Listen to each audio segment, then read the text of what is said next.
purpose of this two trainings is to train members of the water quality monitoring program that Mill Creek Alliance runs on some of our procedures and how we do things so that everyone gets the same training and we're all ready to go when we get to start. Our first sampling event this season is March, which isn't that far away. So with that, I'm going to just kind of start right in.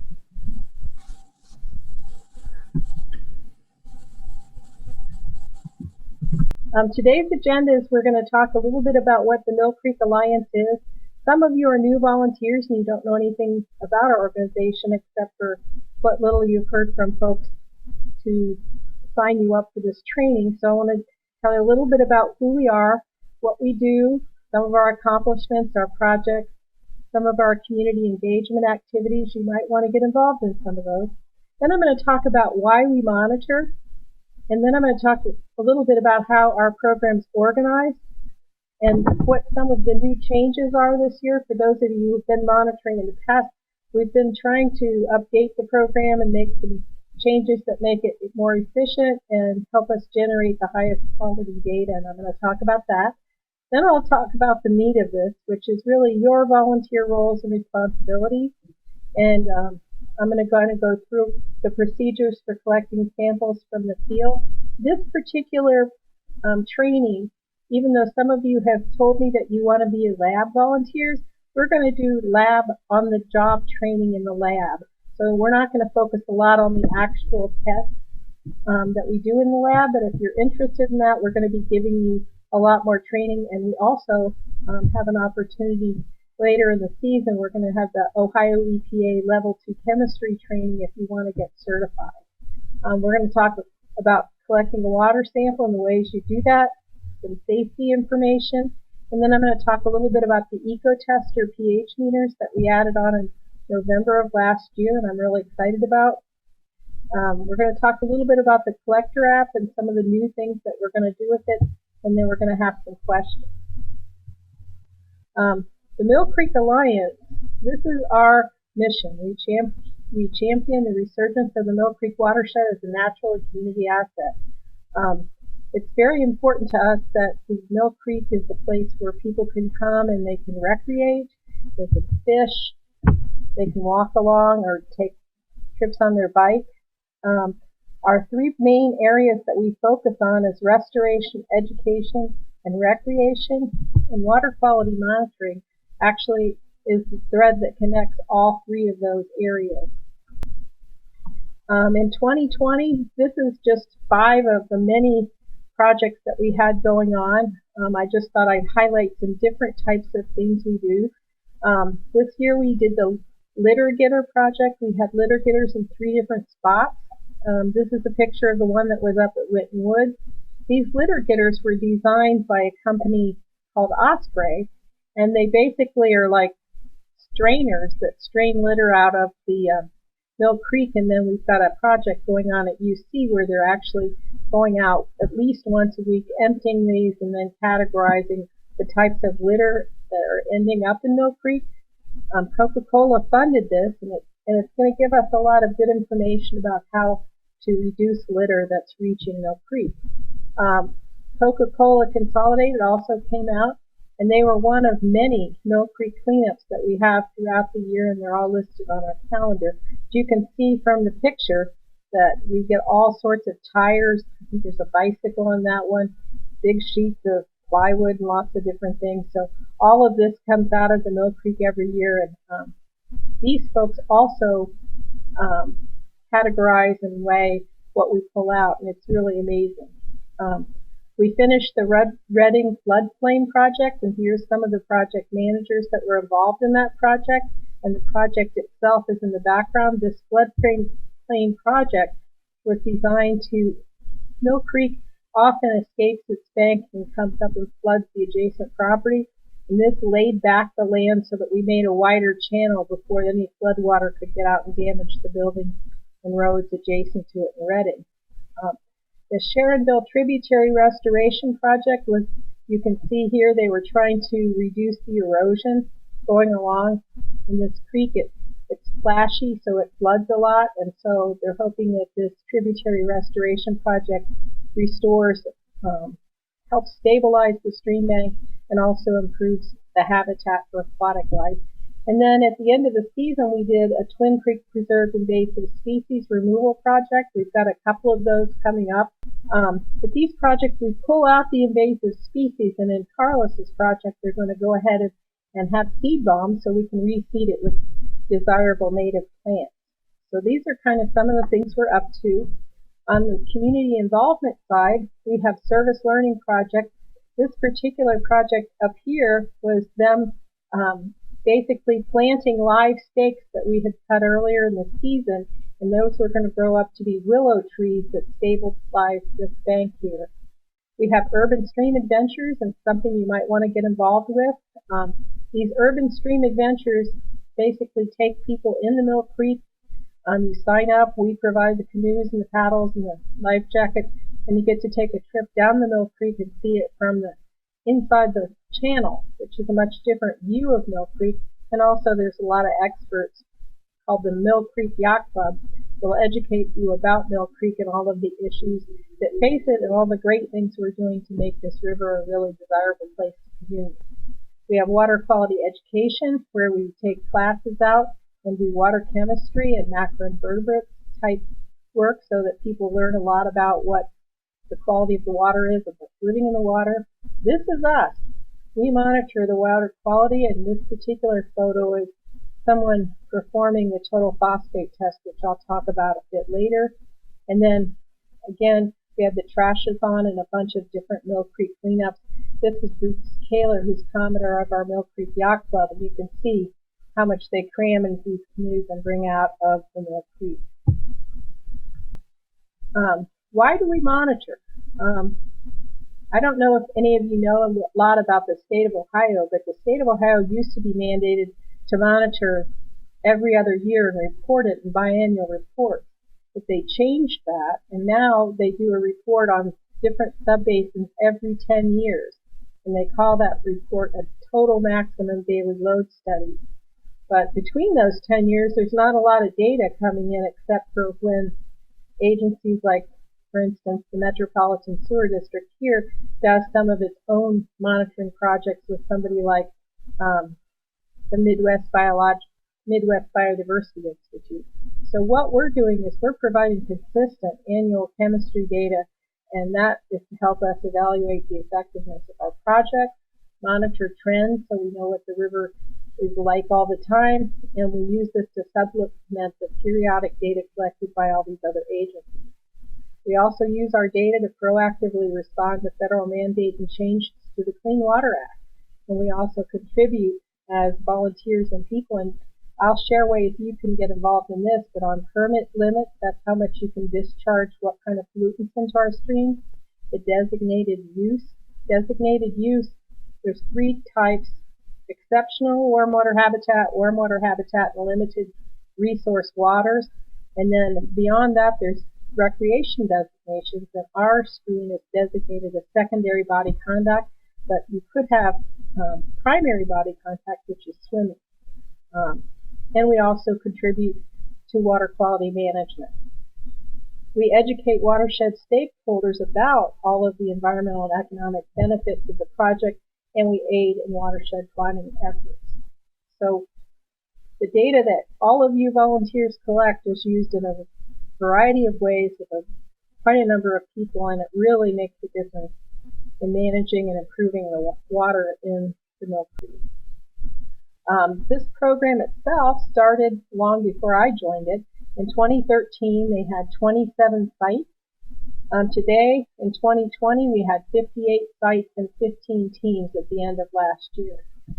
We sample on the second Saturday of the month, March through November, rain or shine. We collect our samples on Saturday morning, bring them into a laboratory where we have volunteer lab analysts and lab managers that help them process these samples, and then we report that data out once a year in something that's called the State of the Mill Creek. And the next State of the Mill Creek is March 3rd, and all of you will get an invite to that. It will be a Zoom where Mike Miller, I, and Dave Schmidt will all talk about the Mill Creek. and what we learned from this year's data. As part of that, we always compare it to what we've learned in the past, which is that trend data. So we look at, is it getting better, is it getting worse, what's getting better, what's getting worse, and what can we do about it? And we use this data to help us make those assessments. So that's really kind of cool. We do field observations with the collector app, but we're going to make some changes in that I'll talk about a little later. We analyze all of our water samples for 8 parameters, which I'll also go over a little bit more in detail later. Here is a list of the parameters we test and the reason we test them. Now we do something, we call it the phosphate test, but eventually we mathematically convert that into total phosphorus. So the phosphate test and total phosphorus helps us look at erosion and agricultural runoff because it helps us look at fertilizers. And fertilizers are also found in when we eat food and we excrete food, we're actually generating fertilizer of a sort called sewage. And so total phosphorus also again helps us understand if we have leaking sewer lines, leaking septic tanks, and other problems related to sewage. Nitrate is another nutrient, and it does some of the same things as the total phosphorus test. If these two things look together in a ratio, gives us an idea of what the productivity is in the Mill Creek. Probably all of you have heard of harmful algal blooms. We haven't had any serious harmful algal blooms in the Mill Creek, but we've had some in the Ohio River, and we discharge into the Ohio River. So one of the things we want to see is us adding less nutrients to help these blooms grow in the Ohio River. When you have algal blooms, when algae is growing, it is competing with other things for oxygen. And so we can have fish kills and other things if we get these toxic algal blooms. And also the water isn't safe for us to drink unless they can remove this because the blue-green algae that cause these have toxins in them that could be harmful to people. So that's the reason for us to do both of these parameters so that we have an idea of what kind of nutrients are out there. If it was possible that we could have an algal bloom with harmful algae in the Mill Creek, and also lets us understand how to reduce our impact on the Ohio River. Conductivity is a measure most people don't understand. They think, what's electricity have to do with water quality? But pure water, you've always heard of don't put an electric device in the bathtub because it'll electrocute you. And that's because that electricity goes to the nearest ground, which is you. And conductivity, when we measure the particles that are in the water that have a charge on them. And the higher the charge on these particles, the higher the number of conductivity, and it tells us things about any charged particles. So road salts, the 2 nutrients above, heavy metals, a variety of things, anything that has a charge on it will give us some conductivity that's higher. And so we're taking a look at whether the conductivity levels are what we expect from our background geology, which is limestone. So here we expect 400 to 600 ohms. And if it gets much above 600, we know we have a pollution issue we need to track down. Turbidity is how chocolate does the water look. And to determine turbidity, you have to actually pull the water sample out and look at it. Because when you look at it, the Mill Creek, you're looking at the stream bottom, so it's always going to kind of look brown. But when you put it in your sample bottles, you'll be surprised at how clear the water is. Turbidity is really important because it's particles, and when sunlight hits the particles in the water, it warms up and it can cause oxygen, which is dissolved in the water, to evaporate back into the atmosphere, and it can really have a negative impact on aquatic life. Also, if you want to recreate, nobody wants to recreate in muddy water. pH, we all know that when we go down to the swimming pool that we want water that has the right pH or we'll come home itching.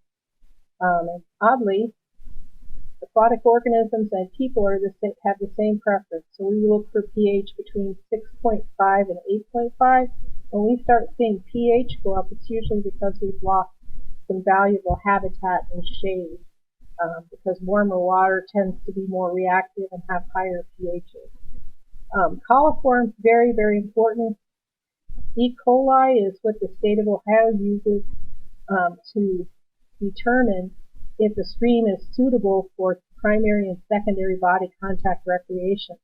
So these E. coli values that we're getting from our data tell us if the Mill Creek is safe for us to actually go out and canoe and recreate. Optical brighteners and invisible chlorophyll A are two parameters that got added in 2019. Optical brighteners is what makes your whites whiter and your brights brighter when you wash your clothes. And one of the reasons we look at these is because if we do have a sewage leak, or what we think is a sewage leak, we know it's probably from human beings if it has optical brighteners. If we find no optical brighteners, it could be just a big flock of geese and be a temporary situation. So this helps us distinguish between the two.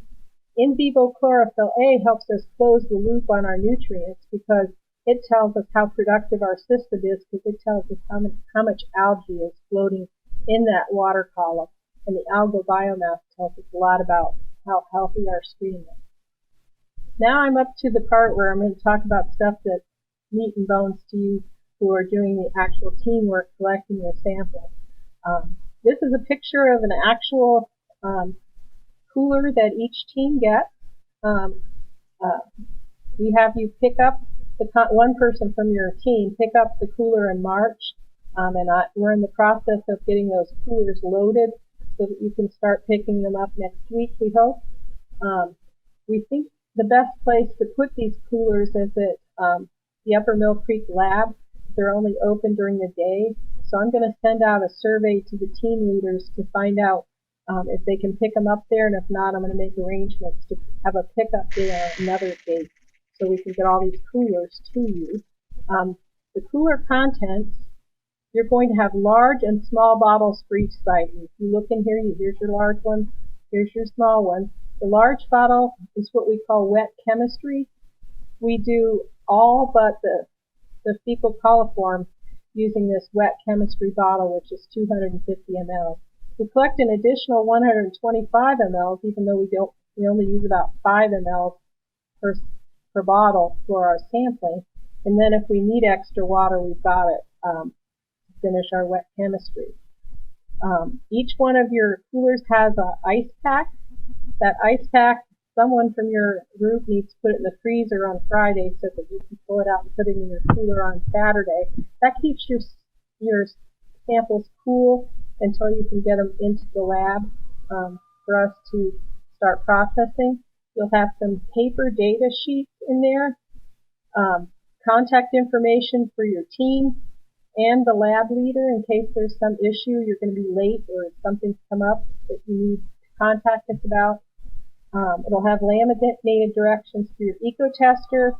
It'll have your eco-tester pH meter.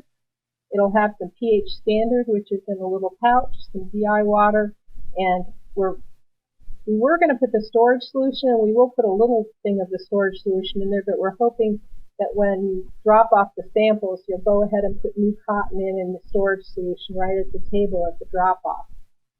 We're also going to have laminated directions for the collector rack, a container that's going to hold that eco-tester, and pencils and a drying cloth, and we'll have a Ziploc bag with disposable gloves. We really encourage you to wear these gloves. You technically should change those gloves each time you move from one site to another, although just wear them, I'm happy with that, because we don't want, there are fecal coliforms in the water at different places, and we want to keep you all safe. Safety, I guess I always start with use your own best judgment. If, for instance, we have a weather event and we have flood conditions and it's not safe, we prefer people over samples. So if you don't think it's safe to sample, don't sample. We'll sample it the next time. We try to sample rain or shine, but not during really serious weather events. We ask that sample teams, if at all possible, work in groups of 2 or more.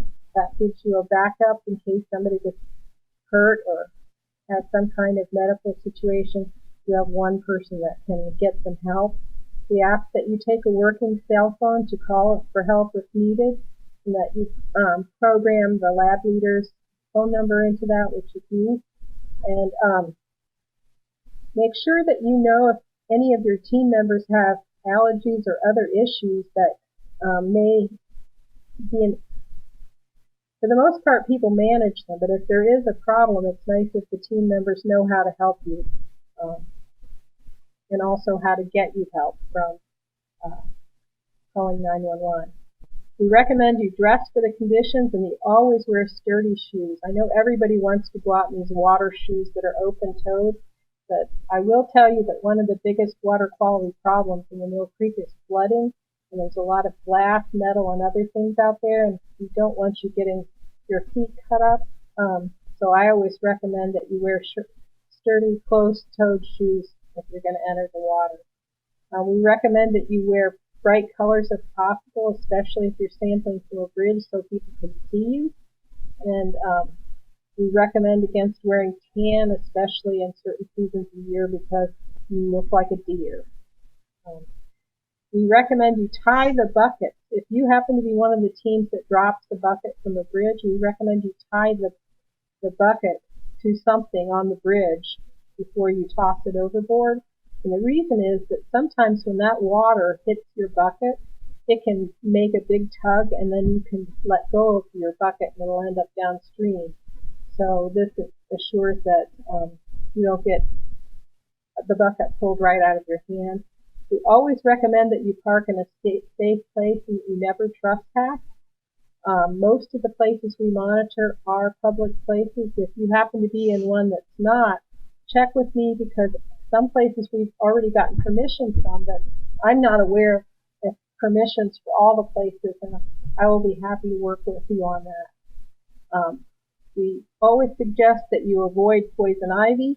This is a picture of poison ivy. Leaves of 3, leave them be. We do have poison ivy. It tends to like the conditions around streams because it has evenly moist soil all the time. So you're possibly going to see that in a number of places along the Mill Creek. Wasps tend to, there are a type of paper wasp that likes to be out on these little branches like this, and they like to hang over water. So it's not unusual for you to be walking in there and have one of these be above you. So keep your eyes out and keep away from these types of nests. And bees, some bees also like to nest in the ground, especially in moist environments. So keep your eyes out, and if you see bees swarming around a place, it might be that that's the entrance to their underground nest. And then never approach a wild animal. I always suggest that you wear gloves.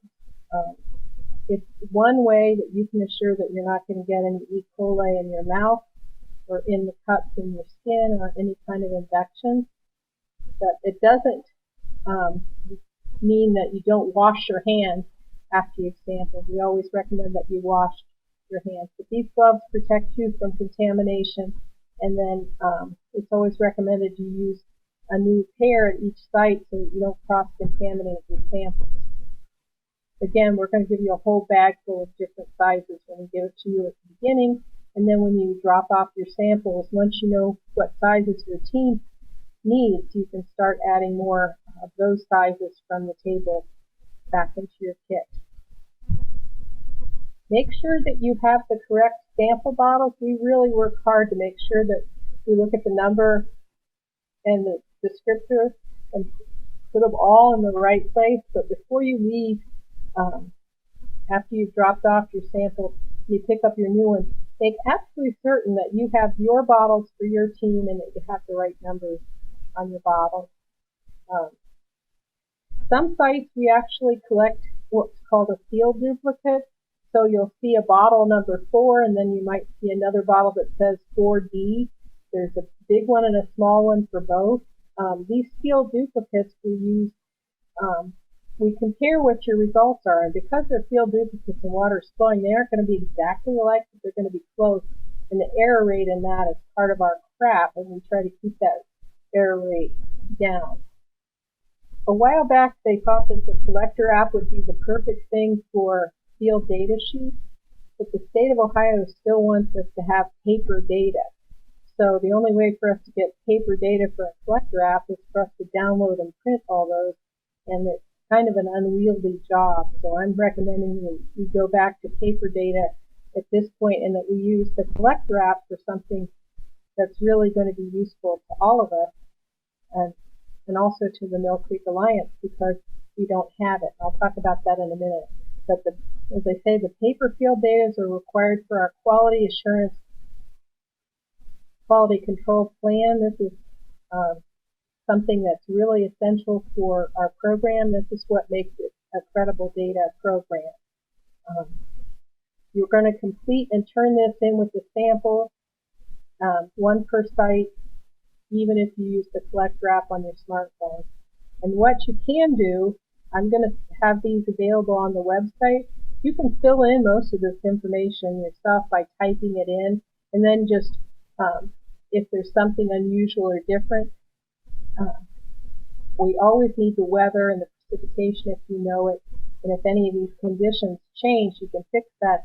And then I want to remind people that this isn't on the collector app, but this is one of the more important things about the field data sheet to me, is other comments.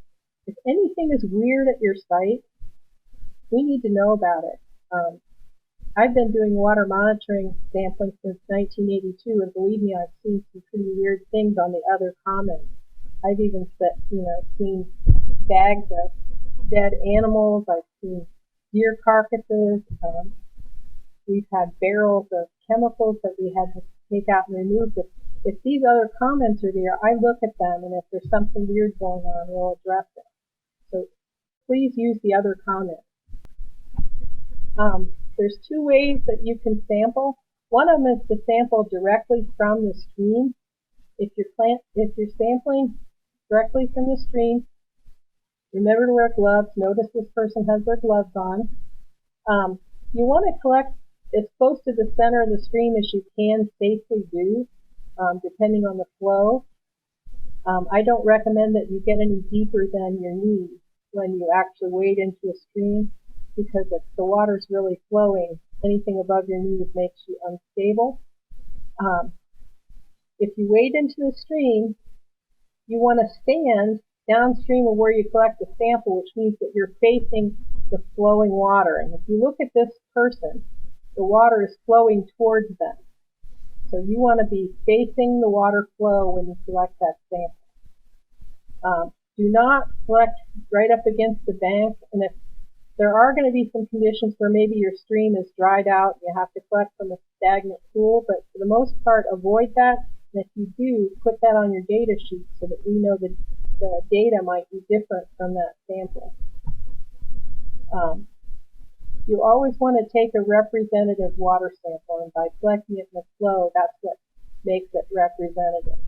Now, when you actually get out there with your bottles, they'll be closed up and have the cap on them.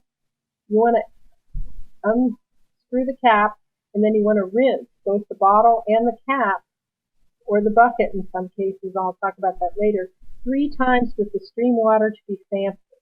This is going to flush out anything that might still be in that bottle. We try to rinse them with DI water and everything, but this is a way to assure that the only thing that's in that bottle is the sample water. You want to avoid touching the inside of the bottle or the underside of the cap, because you could have something on your hands, bacteria and other things that might contaminate your sample. You want to fill the container up, leaving about 1 inch of airspace at the top. And we ask you to do that because there are some situations where you might take what's left and freeze it for other sampling at a future point. When you finish, you want to cap, and by putting your cap back on and placing in a cooler for transport. Now, what should you do with your cap after you've removed it? I recommend you put it in a pocket and not on the stream bank, because I can't tell you how many people have lost their caps because caps look just like rock. So if you can put it in your pocket and then pull it back out, if you do that, rinse it one more time with your stream water, and then securely put it on the top. If you're sampling from a bridge. This person is sampling from the bridge. They have tied it to the base here, and now they're throwing the bucket, here's the bucket, out here. And then when it gets down in the thing, they'll pull it back up, and then they'll dump the water out on the bridge, not directly down where they're going to be sampling from. You want to rinse that 3 times as well, and then the 4th bucket full, you're going to plunge those bottles into that bucket the same way you would plunge them into a stream, and then leave 1 inch of airspace and cap and put them in your cooler. So then you're going to transport them back to the lab. Notice this person doesn't have gloves on, and again, if you're not wearing gloves and you have any cuts or anything, or if you touch your face or your nose, it's an easy way to transfer bacteria.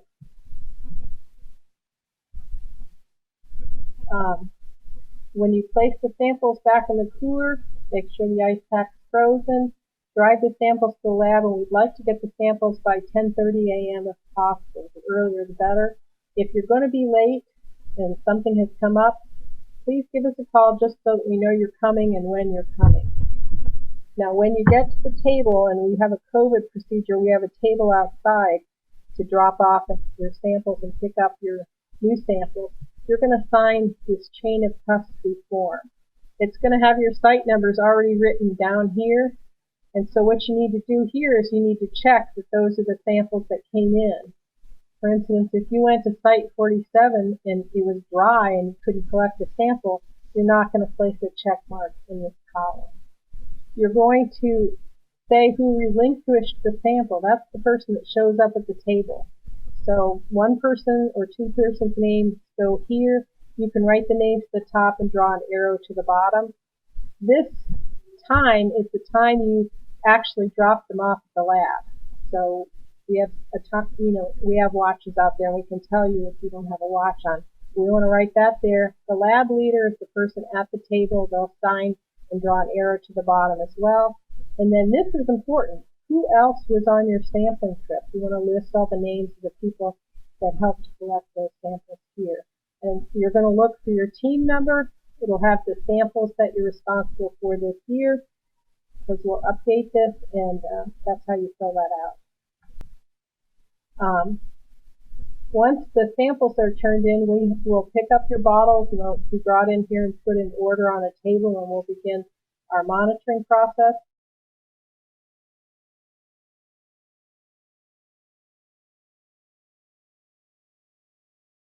This is the eco tester that we bought to replace the HANA meters that were just not working out.